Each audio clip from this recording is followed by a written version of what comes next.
Hello everybody, welcome back. Today as well we have got you another video. In this video I'll show you how you can add Afterpay credit card to Apple Wallet. But before that, please do make sure to like our video, subscribe our channel, and yes, without any further delay, let's get started. So for that, simply go ahead, open up your Afterpay and make sure you're signed in as well.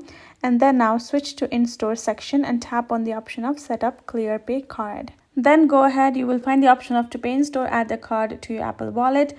Now tap on add to Apple Wallet as shown over here option. Then it will lead to this kind of interface, add card to Apple Pay. Now all you gotta do is add in your Clearpay information since we have directed from the app itself, so and information is added automatically.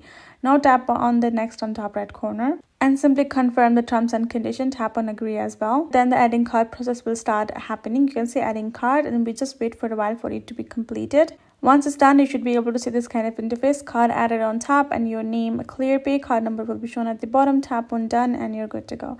Next time when you open up your wallet and wallet Apple Pay or your wallet app, you should be able to find your Clearpay listed right over there, and that is basically it.